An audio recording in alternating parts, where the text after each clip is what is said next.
ماتش كان حماسي قوي امبارح بين الاهلي وبين انتر ميامي.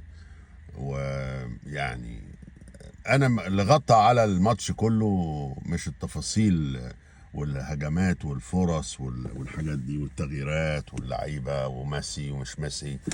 اللي ضايقني في الماتش ده هو اصابه امام عاشور بصراحه. يعني امام عاشور انسان يعني غير محظوظ يعني بصراحه.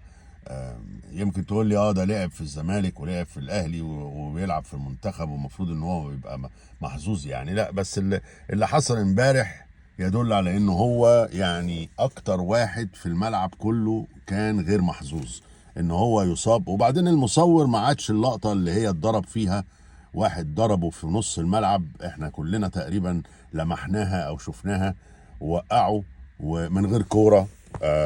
وبعدين ما عادهاش بتاع الكاميرا يعني، ما عادهاش.